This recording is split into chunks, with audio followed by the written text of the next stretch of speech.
Thank you all for coming back for just a few more minutes. We'll be hearing from the captain himself, the captain of Boeing 257. Every Sunday, he has a Burundian Insta connection. So make sure you follow on Sundays at noon Eastern Time. Is it 6 p.m. In Burundi? Around that time. So make sure you follow Tuguma. That's their Instagram. Burundian Insta connection. You get to learn about the different things Burundians are doing around the world and get to learn about some pretty interesting people. A couple of weeks ago, I learned that there was actually a Burundian who earned a gold medal in the Olympics back in the day. So yes, and buy their merchandise. Yes, Tuguma. Um, Tuguma.com, I believe, is the website where you can get all the merchandise. So let's bring. Yo, hello, sir. Hello, Muta. I'm a Kurio here, man. Ewa, ni sawa. I was just giving you a little advertisement about Tuguma and Burundian Insta connection. So I appreciate. maybe you want to tell it from your perspective. No, I know. Oh, my perspective of what? Or you advertise yourself, basically. Oh, that's easy, man. And listen up. So every Sunday, we go live on YouTube now. We go YouTube live. We used to do it on Oh, Instagram. it's YouTube. Yes, that's Yes, true. we do YouTube live because Instagram was just giving my Boeing 257 a lot of turbulence, and the connection Ah, was. So we decided to move platforms. We are now doing it on YouTube Live. So that way we're not restricted to the 1 hour cutoff. hmm Um, and actually, this last Sunday we did our very first YouTube Live, and it was great because we had BYW.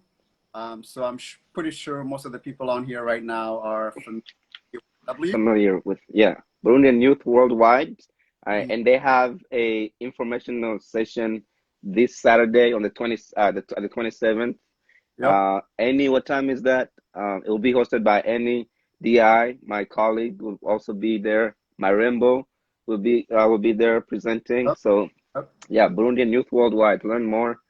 Join on Zoom. You can look on our Instagram. We have a flyer. Burundian Youth Worldwide on Instagram. No spaces. But yeah.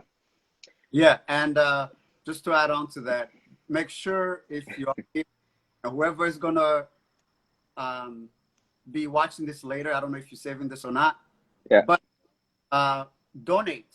It's not just about finding out about what BYW does. Just make sure you donate. There's the link in the BYW Instagram page, which is Burundian Youth Worldwide. There's a link to the GoFundMe. Thank you, Annie, for putting that up there because it was not the day we did the interview, but it is there now. hmm The Zoom meeting is at 2 p.m. Eastern Time. And of course, that would be 8 p.m. Buja time and Europe time. Um, I will be putting it on Tuguma as well, the link for the GoFundMe for the school project. School renovation project. Yep. Yep. If you want to learn more about that, just hit up Annie. She's right here. Annie, if you wanna maybe let me pin her. Uh, and you know, Pininge mugabe ntumubabaze cyane. sinamubaza. Buri just namubaza ku mugoroba. Urazi ko kuba kabaye bararenga. Yeah, but I have to point out, like, the fundraiser that, you are Burundi on the map, and, us and other people did with, the Gatumba relief. That was also a success, and that shows us that, there's Burundian, not just in the diaspora, but also back home, um, everywhere in the world. Definitely, like, about people who had like this slogan, Abarundi turashoboye. I believe I forget who it was. I think it was Stephen Biko, who was SYUB show. Mhm. He brought that up, and I think that fundraising event, the whole weekend, not just the weekend, but also the whole month, was amazingly successful. And with this renovation project, and I think it'll be also successful. Yeah, absolutely. And if we can get abarundi bose muko muratwumviriza n'abaza kubiraba hanyuma iyi projet vraiment il faut ko muyija inyuma muyifate mu mugongo vraiment kubera these Hmm. kids need, if you watch the video you wouldn't want your kids to be being educated in an environment the way it is. Like that. Hmm. Yeah, I couldn't study like that. I mean, we were privileged enough, speaking of privilege, that Naomi, Hmm. we were privileged enough to go in schools where we had everything we really needed. You know, the right floor, bathrooms that worked, Right. uh, you know, and being able to have material that you can use and reuse. Hmm. Instead of just like, you know, having limited amount of access to certain materials. So please, people, uh, do your best. Even if you cannot donate, uh, if it's fun or whatever, there are different ways to help. Just call in on the Zoom call on Saturday at 2 p.m. Saturday. Hmm. and then, you know, you get all the info. Right. But that's all the advertisement I have for BYW. Right? You can give more. Yeah, Oh, I this can is continue, man. I advertisements for days. yeah, so today, just having an open discussion, and we're having a pretty interesting conversation before we brought you on. Okay. Um, and I wanted to get your 2 cents on this what we're discussing. For those who are not there in the first live, basically we started talking about the book, The New Jim Crow, by Michelle Alexander, which talks about the systemic racism. Specifically, one thing that would focus on was the judicial system within the United States, and we were sort of analyzing the fact that the Black struggle doesn't exclude Burundian Americans. And we went on to talk about some of the privileges that African immigrants have in the United States, and the need for a discussion uh, and openness within uh, the both groups, African Americans and African immigrants.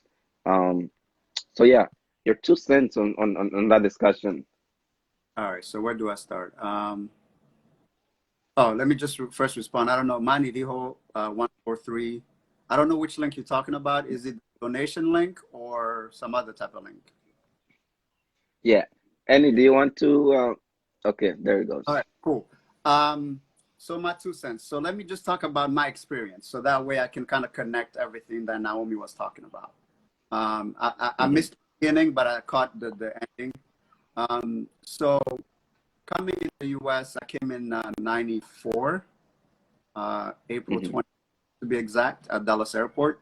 Um, Hmm. and you know, not speaking the language was uh, one of the main challenge.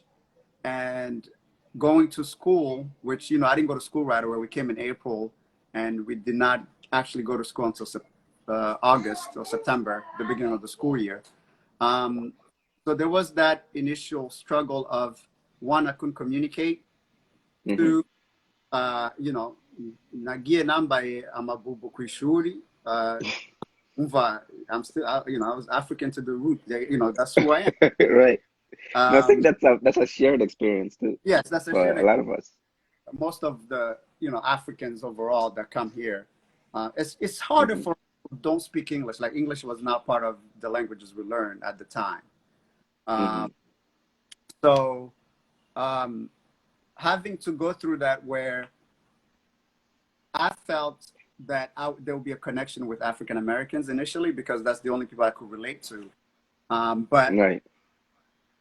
that was not the experience I had.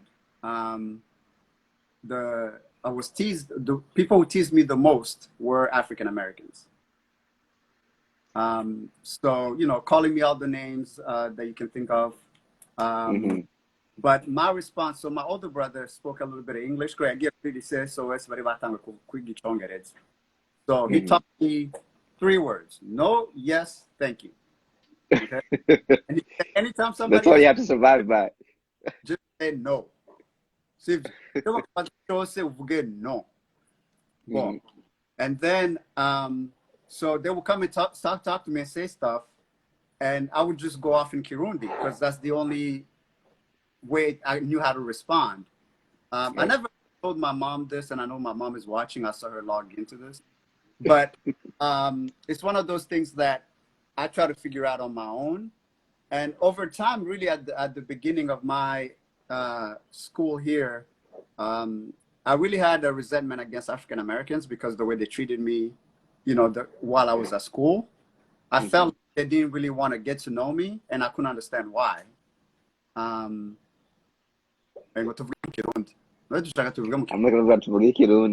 nta ngorane nje ndacishamo mugabo n'icyakama mumbabaye no cishamo nta kibazo ndacishamo basi mubyumve mwese. Okay, naniko ndasigura ingene vyambereye nkishika muri Etats-Unis aje muri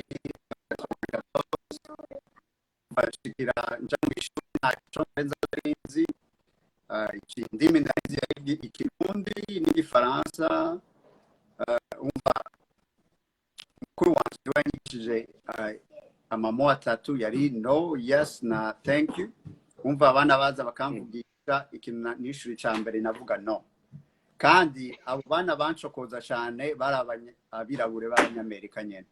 Nje nkija ku ishuri naye niyumvira yuko enfin mbonye abandi birabure nibo bazoba abagenzi mugabo ko ntari zingene kunika nta congereza navuga nta kuntu nashaka kwexprima ivyo nshaka kuvuga. Urumva umwaka wa mbere umva nashikiye muri 8th 8th grade in middle school ngaha hanya. Ikintu canshikiye nyene nuko natangwe kuba n'abagenzi b'abazungu canke n'abantu b'aba Spanish nyene kwa nibo bonyene au moins numva ko j'étais à l'aise nta wancokoza nta wampamagara ibintu ntazi. Ikintu kimwe ntazopfa nibagiye nuko bahora bambaza amakestion ari bête enfin inge ndabisubiremo bête bisigura gute mu Kirundi uvuze ati bête mo yasigura gute mu Kirundi bête ni by'uburofu amakestion urumva question ya mbere bambaza ikibazo ca mbere bambaza bavuga ngo wowe kuva muri Afrique none ni ucambara impuzu no cyambara ibirati no bwa mbere one ibirati cyane ngo niho cyambara ibirati cyangwa kavuga ngo tuje hanze ngo tugere race mu Kirundi bavuga gute doing a race guhiganwa okay ngo guhiganwa yeah ngo tuje hanze ngo turaye ko numvise ko abanyafrika ngo mwiruka ngo mufise speed nyinshi. Kwa nari sinumvise ko baravuga ufite ibi après niho navyumvise ko bwa mbere sinavyumva. Ngo bibazo bitagira imvura bitagira muri. Okay muranyigishije nanje nico gutuma nkunda izi live zatuvugana ndiga ibintu byinshi bw'ikirundi en fait nuko vyangendekeye umwaka wa mbere nta bagenzi b'abirabure nari mfise vraiment, kandi ubwa mbere nari mvuze nimvira yuko ariko sajyaho kweke badashaka kumenya kubera iki badashaka kumfata nk'umuntu asanzwe kwa. Hama après haize nk'umwaka cyangwa imyaka ibiri maze kumva icongereza neza nkatangura nkaraba ibintu kuri televiziyo cyambana yuko atari ko sajyaho nivyo babona muri televiziyo. Muvyibutse neza uravye ama commercial, how do you say commercial in Kirundi? Yeah, sinamenye ama publicity mu Kifaransa cyongera mu Kirundi cy'igifaransa ndakivuge mu Kirundi publicité. Urumva ama publicité twabona kuri televiziyo yuko bijya ajya ama non-profit ajya ama societe tafasha abantu muri Afrika bakakwereka wa mwana afisa umwana afise atambaye ishati umwana yonze umva nivyo babona akajibivu voilà nivyo babona donc bakibaza yuko abantu bose bavuye muri Afrika ari uko baba bameze. Mm. Ariko kone amarezo yawo mbona umenga nameze neza. umva rero akwe niho naciye ndabitaranye bicitse gato Biguma bicika. ntubona ya turbulence ya Instagram nababwiye à chaque fois ninjiye mu ndege baca bavyonona Baca bavyonona kwe. Natwe tuzova twimukira kuri YouTube utware ukuntu tubikora. dakwe nabonye ariho bigenda kaneza bon anyways Wow. yeah so umva byamfashe umwanya kugira ndavyumve enfin après haize umwanya naravyumvise yuko atari kosa ryabo ca ndatangura ndagira abagenzi babirabure nyene nashitse aho nagize abagenzi tukagira iyo conversation bareko bavugana naho igivyo byo naho mi ariko aravuga niho vraiment nitaranye n'abagenzi banje babirabure turavuga iyo bakambaza ama question vraiment ukabona nashaka kumenya sur l'Afrique bamenye le Burundi nanje nkabaza yandi ma question umva kuvugana aya ma conversation naciye mbona vraiment yuko amashuri twize ino ni wacu hari ibintu byinshi vraiment batatwigishije kandi ivyo bintu byinshi batatwigishije ni ibintu bikenewe yuko twobimenya ku buryo twumvikana neza ko vraiment turi connected Mubane neza n'abantu. Oui vraiment kandi ibi bintu abanyafrika bazi no bagasubira muri en Afrique bakavuga ngo abirabure ngo bameze uku il faut ko vraiment babihagarika Babihevya. il faut ko babiheba vraiment kwa nta numuri kurafasha deja iyumvire abanyamerika bino twe turafise identité sivyo turafise identité yacu urashobora kuvuga ngo nje mva ngaha no ngaha mugabo umuntu wa africain nta kuntu afise yo kwi-exprime akavuga njewe aba ancestor bavuga gute Bavuga.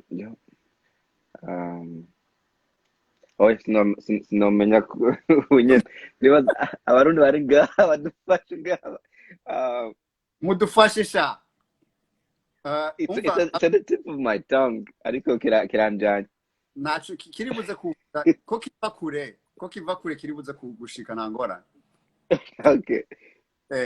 Donc ndakivuga mu Congereza so umva aba babo nta kuntu wanje avanga kwa iyo identité ntayo bafise identité bafise ni identité société américaine yabahaye urumva ivyo enfin kandi ubiravye natwe abanyafrika byaradutovye mu mutwe kubera turavye amakuru uravye amakuru yo mwijoro cyane ikintu bavuga ngo umuntu hari umuntu yapfuye hari niki cabaye umuntu yagize iyo crime yose ugasanga kenshi ari umwirabure Kwese umwirabure nuko nyene. hama mu mutwe uca ubibona gute none uca wibwira ko abure bose Abure bose niko bameze. kandi atari byo umva vraiment il faut ko yuko twebwe turi abajene bari ino il faut ko vraiment tujera turatanga message iriyo tuko turavuga iwacu bariko bashaka kumenya sur l'Amérique ingene hameze il faut dire la vérité no kuvugisha ukuri apana kugenda mwajutamo ubusosi canke ipiripiri kugira histoire iryohe Abakurambere bangije ikaramu ingefata wandike nandike bya abakurambere our ancestors. So that's that's why everybody, this is why you should tune in to Vugana Tuesday every Tuesdays and invite your friends to be joining in to the Kirundi channel goes. turakeneye kuciga vyakwe umva naho mama yakimvugisha ndazi ko mama reka yacari kararaba ifoko ubwo narababaye mu ndwi heze igihe twari dufise bajya ba contestants bazoba muri Mr. Miss Burundi America pageant hano yavuze ati nzogira projet yo kwigisha Kirundi mu rwaruka ruri ngaha muri Amerika.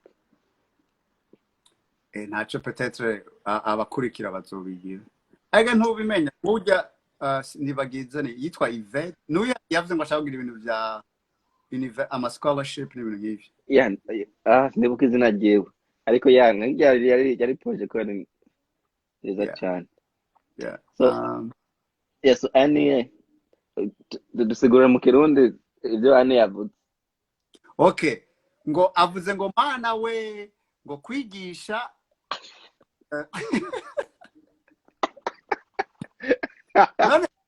none nibyo mana we nibyo OMG si mana we nibyo ibisigaye rero ofite avuze ngo kwigisha abarefugee bagishika enfin kuba biragoye kubigisha yuko baba bibaza yuko bashitse ino ari umve ni nk'ari muri paradis bavuga gute paradizo muri paradizo amose uri kurambesha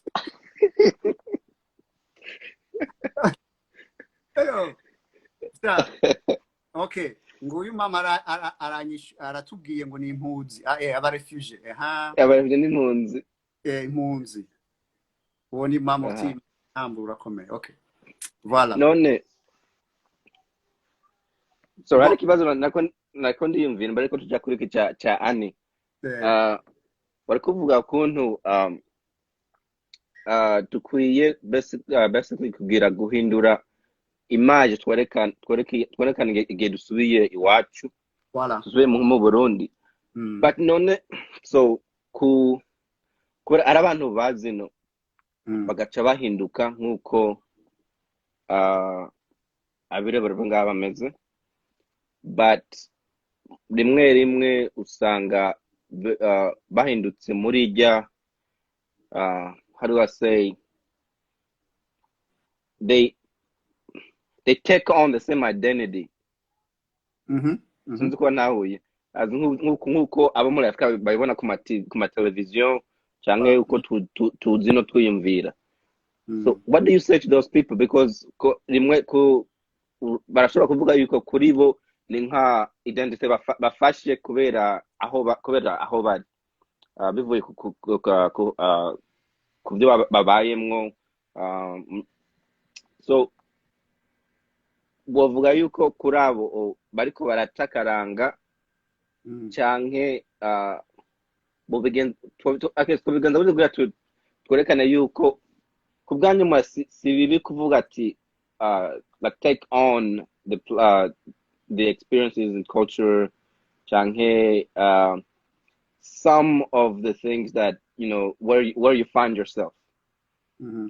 So in a way to avoid that's an identity that they have, but it represents ikintu ku babibona bari hanze babona kari kibi. Sinzi ko ntahuye. No, ndabitahuye.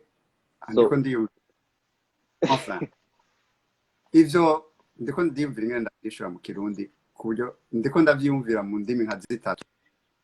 Bon. Nico kibazo kinyo kumenya indimi nyinshi. Biragoranya. Ega nuko tuvyiga rega. Ndiko ndavyiga ngandi ndiko ndaraba ingene no vyishura. Bikaba bifise sens ingene ndiko ndavyumvira mu ndimi zitatu. Bon. No babwira hari no bivuga yuko abo bantu bafashe iyo identite. Umva deja iyo identite bafata y'ibihugu bagiyemo nuko bashaka bakivuga gute, they want to fit in, right? Bashaka ko abantu bo muri ico gihugu babakira bahindura imico yabo kugira omwe abantu babaccept muri yo societe baba barimo. Kandi ubandanye ugize ivyo bintu ukabirepeta chaque jour, à la fin uba uwo muntu nyene kandi iyo identité atari identité yawe y'ukuri. Donc ico nobahanura nuko mbere yuko bosubira iwacu bakaca berekana iyo identité itari gwabo, il faut ko bibaza bonyene, est-ce que uwo muntu ndi aujourd'hui, est-ce que ni jewe, is it truly me? Kandi byose biva na uko akenshi ubibona cyane mu bajene Right. nuko baba bashaka kuba accepté. Ça c'est un. Et puis pour être accepté, ivyo imico yose bari bafise, ivyo abavyeyi bababwira birinjira ngaha bigasohokera ngaha. Kwa baba bazi yuko ivyo umuvyeyi ambwira ntibifasha sohotse ngiye hanze. Ariko naho nyene bavuze uko si bibi kubera nkuko bariko ravuga kenshi usanga tuba novuga ubuzima bubiri mu gihe tuje kuko uja muhiruka ugasanga bashaka yuko umera uko nuko bivanye n'imico yanyu ariko usohotse naho bisaba yuko uba ukundi kuntu. So ikibazo nako ndabaza nuko mbona si ikintu kibi cyane ariko bivanye n'ukuntu tuvyerekanye mu gihe dusubiye iwacu canke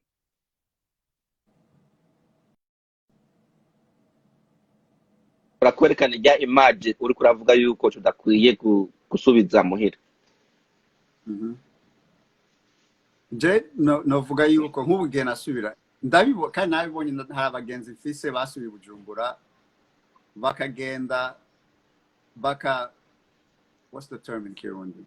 They just balled out. Umva bagiye berekana nkaho araba boss bakagenda bagadepensa amahera nk'ari amazi bakerekana yuko ari araba, how do you say it? The ballers. I don't know how to say it in Kirundi. Sinzi ko mu Kirundi ko bakivuga iki. Okay. Ndakeneye babarundi bo ngaha rero badufashe. Bon, enfin, ico nta kuntu ushobora kubarira umuntu ingene uteza kugenda how to act when you go back home. I can't force you, but I can only give you advice. Is that if you're I have to say it in English. I can't.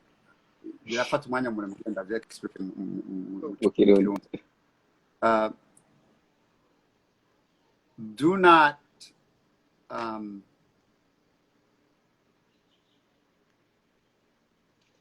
oh no.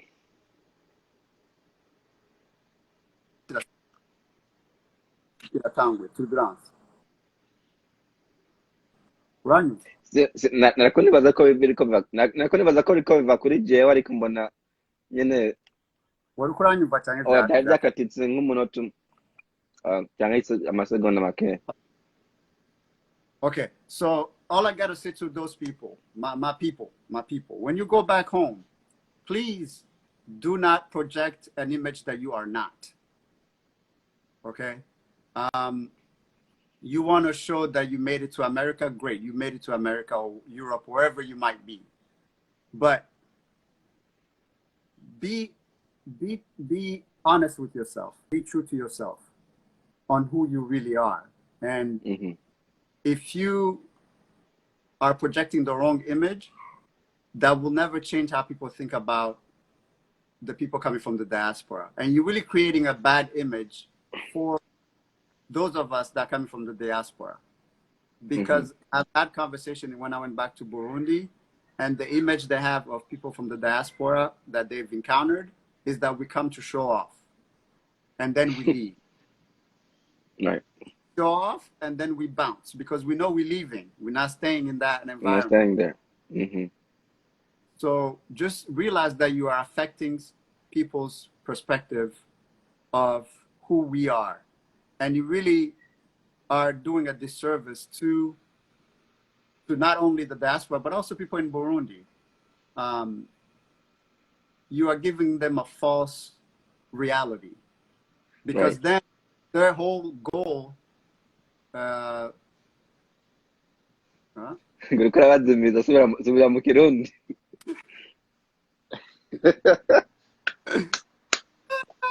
Eva, aribuze kubisova tuzosubira tubikine subtitles ku buryo mujye subtitles mu Kirundi. Eva, donc ibyo mvuze nuko vraiment abarundi bo muri diaspora bariko barataha bakagenda kwerekana iyo image yuko ari aba boss kandi en réalité bari muri États-Unis, bari muri Europe, bariko bakorera minimum wage bayivuga gute bariko make yashoboka ushobora kuronka mu kazi mu kazi. kandi ikibi cico nuko abantu bari Burundi baca biyumvira yuko usohotse uvuye mu Burundi uca ugaruka rukumeze uronse aya mahera yose uri mu boss nyene kandi siko bimeze. Ushitse muri leta ziri urakora nkaho atabuzima ufise cyane cyane iyo nyene utabufise plan ibintu byose uteza kufise plan uteza kufise ingene ibintu bizogenda kandi urakora ugakora ubuzima akenshi abantu baca bagaruka mu Burundi bagira nuko baba bashaka kugira release. How do you say release? Ushaka kuba kwirekura your like release kind of yourself. Yeah, kind of release. Move out. Translate subtitles. Type yeah, kandi bari bashije ngaha minimum wage umushahara muto ushoboka. Voilà umushahara. Yeah, nuko nyego kubivuga ya. Wewe wese uti murakoze. King Yaku. Yaguma ambare nguvuye mu Kirundi rero. Muravyumva rero umva ni vraiment muzogerageze usubiye Burundi. Il faut dire la vérité, il faut kubabwira exactement ngene ubuzima bumeze ku buryo abarundi babitahure neza kugira ko akenshi iyo uguma werekana iyo image abantu bose abajene bose bazoca bashaka gusohoka igihugu ni azobari bagifashe na bose basohotse. I think ikindi nabonye nuko iyo ugiye kenshi ugwaruka usanga bashaka ku projecta iyo image babona kuri television nyene. So iyo usubiye nawe ukagenda umeze kujya nyene uri kubereka ati nuko nyene bimeze muri Amerika cyangwa hariho hose. Ndibaza yuko nabwo ushobora kugenda ukavuga ati ngo muri Amerika suko bimeze ariko nawe uri kuberekana rya image nyene bamenyereye kubona kuri television. So like you said, it's doing a disservice both to the Burundi diaspora but also the people back home. Ego King ndakumvasha. Je mvugisha ukuri nje sinajuta isosi nje shishiramo ipiripiri nje ndakubarira ingene bimeze kandi nkakuvuga direct sivyo kubesha kwa ndabesha simba ndiko ndagufasha kwera uronsi iyo opportunity yo gusohoka ukazino ucuvuga ngo wa mutipe wa mupilote wa mukapiteni yarambesha. Oh Lance, what's up? Hey Lance, how you doing, man? Umva rero ikindi kintu rero nabonye kandi maze kubona kenshi mu mavideo ariko arasohoka y'imiziki n'abantu bita maniga. Guys, please. Ifo kumuja muramenya. I know it's a touchy subject. Mugaye fuko ndabivuga. Use enfin urafise umunwa wawe, you can say whatever you say, but please mbere yuko mukoresha amajambo amamo kora mwabibonye ko ino babikoresha kiwazi, il faut vraiment kwiga histoire y'ayo mamo muko muravuga. Le mot manega nigger, il faut ko vraiment muciga mumenye exactement ico bivuze iyo cavuye, apana kugifata ngaho c'est un mot upfa guterera ngaho gusa. Umva nico nashatse kuvuga vuba ko maze kubibona kenshi cyane cyane muri iyi minsi ndiko ndarama video y'abaririmbyi benshi. Yeah, King Yakura ashize Indundi. I think Indundi baragerageza kwerekana rimwe ubuzima tubaye ino cyane muri Amerika. Kubwa ubona yuko babikora neza canke hari ibyo ubona bisigaye bibuze. Sinzi kukurikirana Indundi. Sindabikurikira mu my devoir ubunye ndibuze kuroja kuraba ndabivyo yaga ngaho kugira ndabimenye neza. Ndibaza kenshi biri kuri site web yabo niyo bakora kwerekana kushirwa bafise page yitwa diaspora. Batanga amakuru mwamwe ku biba muri Amerika cyane cyane.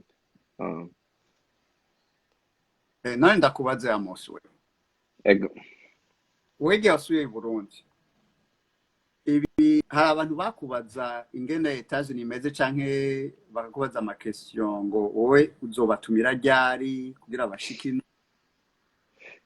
je shaka kumenya ingene wabishuye shaka ko nabishuye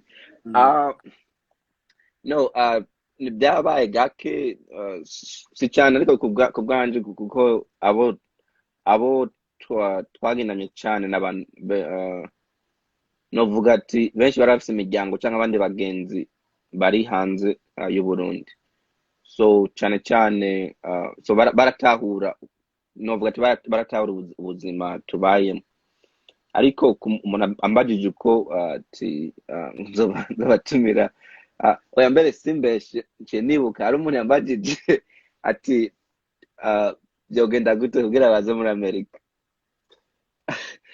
Kuri nabishuye je nababwiye uko nashitse simbeshe naje mvuye mu nkambi y'impunzi, which is another privilege kandi so kuri ibyo nababwira ati nka jewe for example nkora this is gonna be hard to answer. I work in an immigration law firm, and so uko je nabishuye ukuntu mbona amategeko ameze uburyo umuntu ashobora gushika muri Amerika, but kuko ndazi kenshi iyo umuntu ashobora kuvuga ati nzogenda ngiye kuri conference canke ngiye gukora iki ndaba uburyo bwo kugumayo kuko babona ababikora canke babyumva, but narabwira ati hari uburyo bwinshi ushobora gushika. Kimwe gikunda korohera abantu nu kurongora cyane kugurongorwa, sinzi cyo kari kirundi kiri, is that formal English?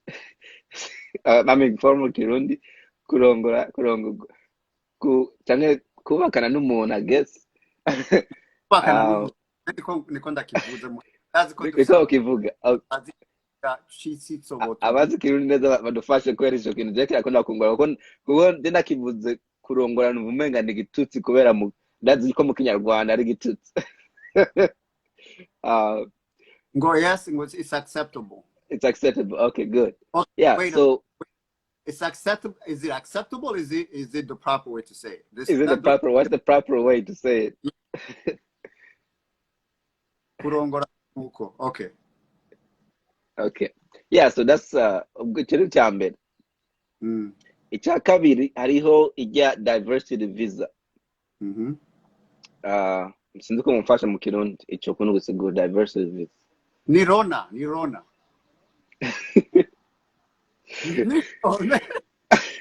Right. You know it's a lottery visa. Umva ni Rona. Lottery. Okay. So there's diversity visa. Bose bari ngani bazi Rona. Ingetura. Yeah. Okay. It's a green card.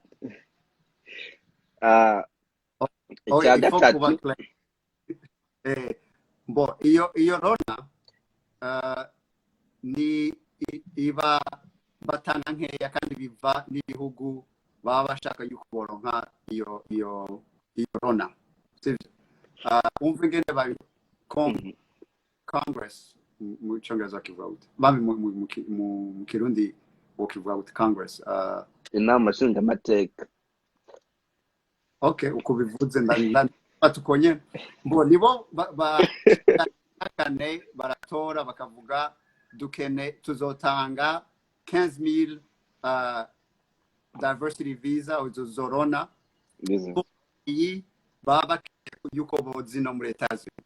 Tuvuge hari population nkeya y'abarundi bakaba bazi ko bakeneye abarundi nka 5,000 bazino baca bareserva 5,000 visa pour du Burundi. Umva bakitse kagira iyo application ya diversity visa canke Rona bagutoye umva from your green card, icyo bita green card, umva ni carte de résidence. Bobanda nico nashaka kumenya yuko nashaka abantu bavyumve neza Mubitahura, yeah. no cyanyuma na mukuru nyamukuru no vuga nuko baba batumiwe n'umuntu n'umuryango iwabo kenshi usanga ari uwo muvukana canke umuvyeyi wabo. So kubwanje uko niko nocishura kuko ariko novuga yuko kandi bivana no kumva wowe ufise yo tumushaka kuza kuko hariho kimwe kuza gaca bigumira nyene muhiro gata ntihagire ico bigutwaye no kuvuga ati ngiye kurahura ubwenge canke kurahura icyo cyose uje kurondera ukavuga ati nshaka gusubira. ndabaye inkuru rero Etats-Unis yarahagaritse gutanga amaviza pour le Burundi. Umva mube mubizi mwese kuva lo 21 canke le 22 I think kuva ça a commencé la semaine passée. Yeah. Officiellement. Umva ni ubunye nta murundi numwe azopfa aronse visa gushika enfin abyuguruye cyangwa yemeye yuko bashobora gushika la carotte avuyeho. Takuravuye carotte.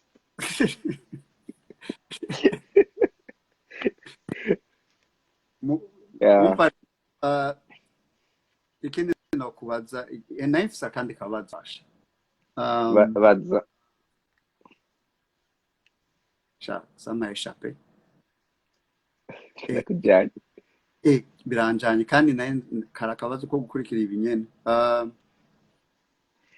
kubaje hanyuma ini open forum ko turayaga turavugana uko platform yari tuvugane ariko uno munsi na topic dufise urumva discussion iruguruye icyo ushaka kuvuga cyose you are welcome ariko kenshi dukunda kuvugana ku byerekeye ukuntu abarundi babaye muri Amerika bimwe mu byo bahura nabyo n'ukuntu nuvuga vocation hagati y'abarundi muri Amerika n'abari mu Burundi. So yeah, continue. Tubaziga ibibazo nibatubaze icari cyo cyose cerekeye n'importe quoi urumva turi ngaha. Amos yavuze ngo arishura ibibazo byose mubaza ngo nta bwoba. Now have the issue. Ngenda ba subtitles nangora kumenya. Oh, ati ngo bavuze ko abimukira aba immigrants bonyene. Oya sinibaza ko ari byo ariko byavuze avuze ko ata visa yose y'umurundi niyo ta. Okay, bon. Ngerageze nda bisigure gato. Okay.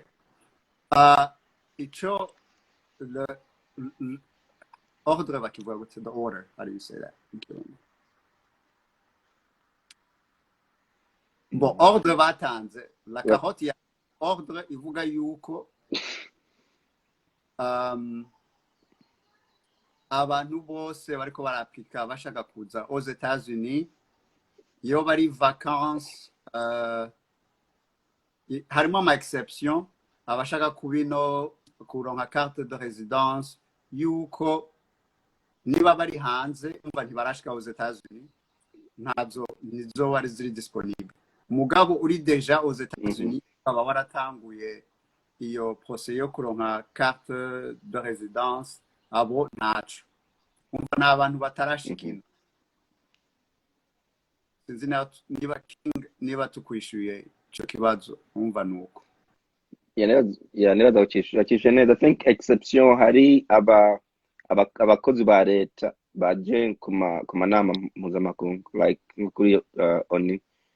I think there was 2 exceptions, but yeah. Canke iba ari abantu baza kubera ibi vya covid aba health worker bariko barafasha leta bobo barabemerera kuza.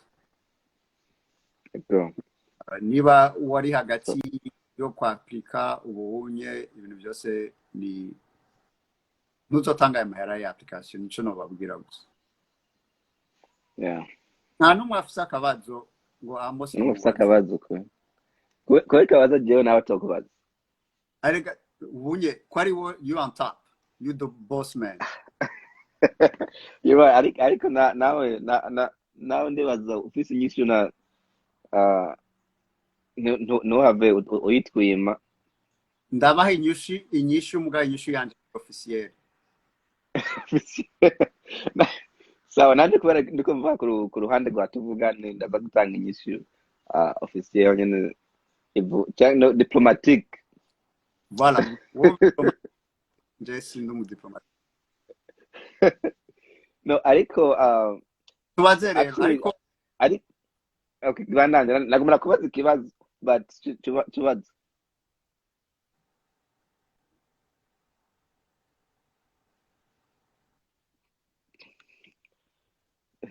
Bumwe mapu baragarutse neragira bari bagiye kuryama.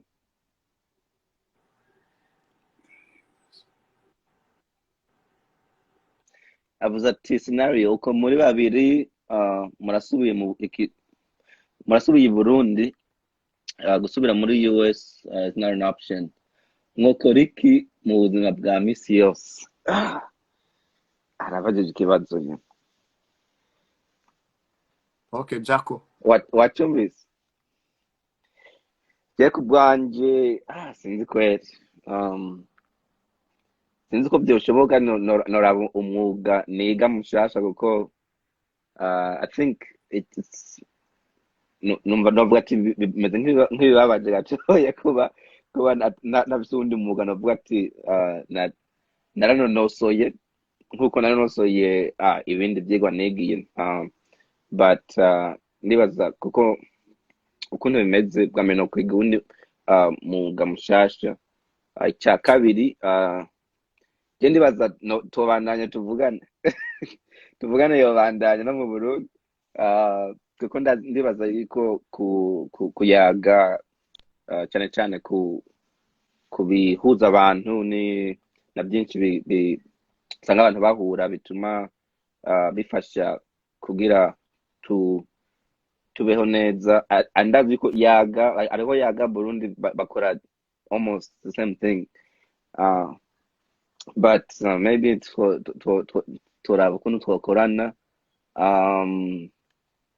and yeah, canke bishobotse nyene umuntu yoraba yuko ibivyigwa twigiye ino ukuntu tobikoresha kugira dufashe n'iwacu, but ndazi ko ubuzima bwo bugoye hari iwacu, and but like everywhere else bivana n'ubumenya canke n'ukuntu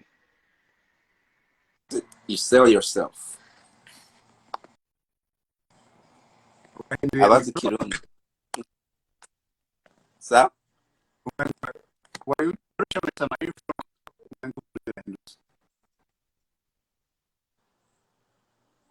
Okay. Now, did you have friends like that? I'm going to way of Karima. No, Biriko okay. ya turbulence yenuzenya amarizo yawe ashoboye kwanga ariko tuvuga cyangwa baba ancestors bavuga last week. Urazi birashoboka aba ancestors ntibashaka ko nishuri ico kibazo yico nokora rakwe. Okay. Bon, jewe nsubiye Burundi ndamaze kuvyiyumvira ibintu byose. Nsubiye Burundi uvuze ati wewe warose umwanya wo kwiyumvira, je nta mwanya bampaye. oya je namaze kuvyiyumvira na kera na ba je urumva jewe ingene nabibonye nasubiye mu Burundi muri fin 2018 début 2019. Ikintu je kinyanteresa no gukora nshitseyo ni gutangura kondera ukuntu no kubaka ama librairie mu makartier y'i Burundi.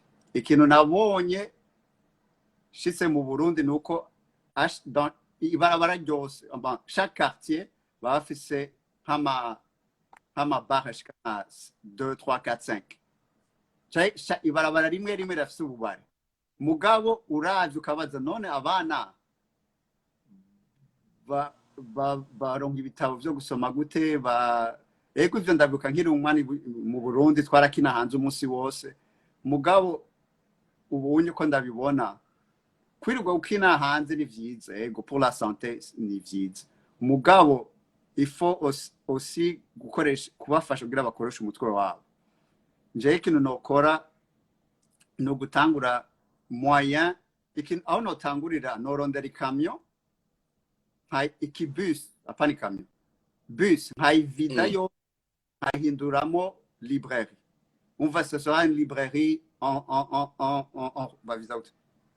on wheels icyo baradufasha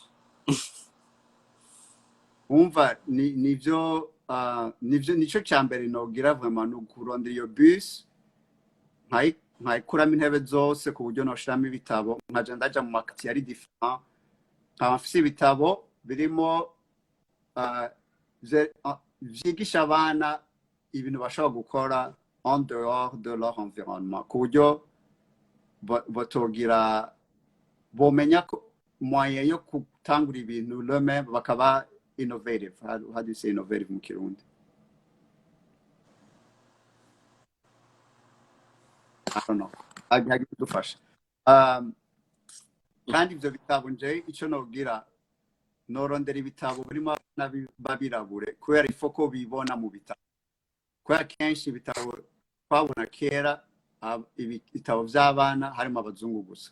None ubona abazungu chaque fois un livre ushaka kwibonamo gute ucumengo ngo ni rêve ni ibintu bidashoboka umva nje norondera ivyo aba auteur babirabure b'abarundi b'abanyafrika b'abanyamerika babirabure bandika bashama ama image y'abana babirabure ku buryo bo kwibonamo muri ivyo bitabo bibonyemo bagata j'espère yuko boca batangura kwiyumvira moyen yuko tuvuge basoma igitabo sur la science boca biyumvira ngo ekanje ko umuscientiste nka umuscientiste au Burundi sivyo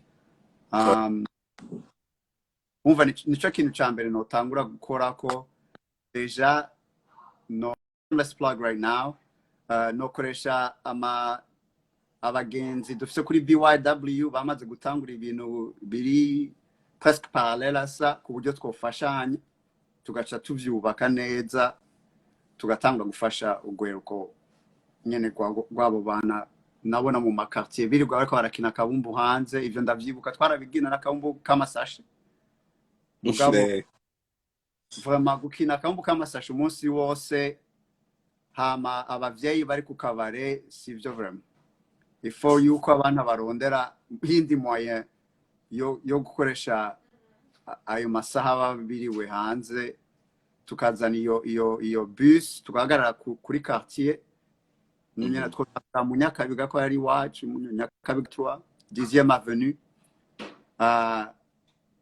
umva nuko sinzi ko Burundi map twakwishuye rero none wochureka kudandaza we oya kudandaza nta nemwe bihagarika tipe uko yavuze Burundi map yabaje ati wokora iki mu buzima bwa misi yose nabitawe nkuko iyo bari akazi ukora kuko je ndibaza ama project yamaho nkuko tuvuganye kwa matwo twaguze ama project nico kuma navuze ati no bandanye bikorwa nkibi but yeah so ariko ani ngucugira na food truck oya nje sinzi guteka sinzi guteka indya ziryoshe ku buryo abantu bumve inzoga mugabo ndafise deja Tuguma urumva ubu unye umuntu antwaye akankura muri etage ngo genda mu Burundi ama design yanje yose yocaja yimukira Bujumbura tugaca tubandanyiriza ko nkugura boutique naca niko kazi kanje k'imisi yose hama amasa asiga umva hari 20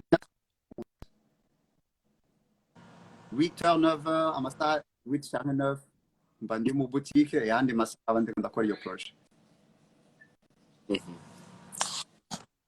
Ya Burundi map of the akazi kamisi uze kugira uronke yo kujya ku meza. But I understand the math. you Tu compliques la vie, hein?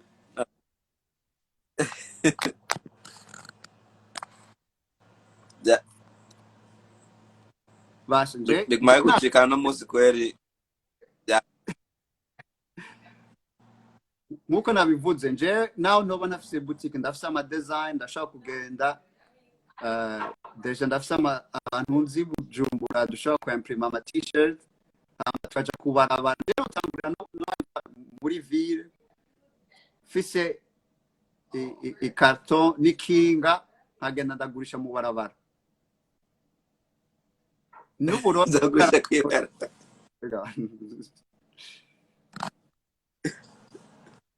Jewe neze yampaye akazi yeti ngo no kwigisha kuri kaminuza. Arega Amos arega urumva nabishobora yego no banza kwikirundi mu oya we uchugira philosophy in English sivyo ama chana nago je ubishobora ufite uchugira ku whatever professor des États-Unis Amos aza kwigisha trimestre ngaha philosophie en anglais. Well, I appreciate the confidence. DJ Flames nibyo kweli byamugoye no musi yagora nsinzi ko regide baciye bigoma bicika urazi ivyo nibaza ndazi ko Instagram ya inyanka ko navuye ko ntagira live bako nyine na connection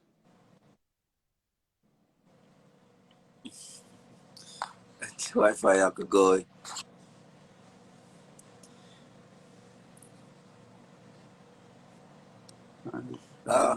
aragiye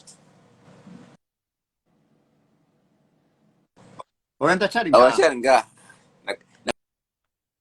nagoma cyesezera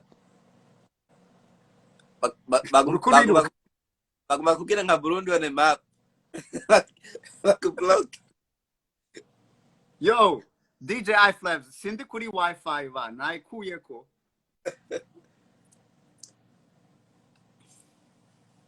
Mutamba dusigaje iminota 2 rero sindi kuri Wi-Fi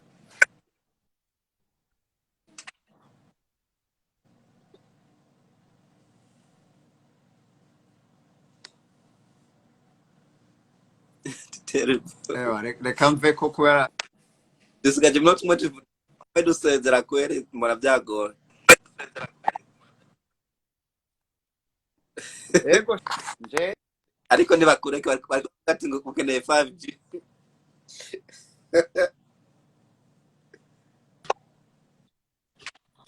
So thank you for like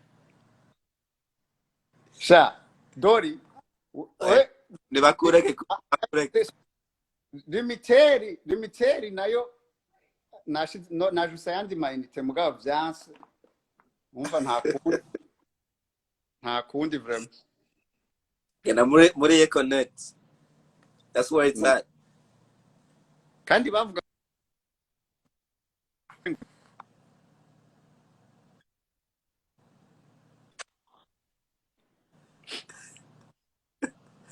ati nguri mukina go cyakure. Hey we Boeing 257 ilikica muri turbulence urumva mwambare ceinture imvura yaguye ewa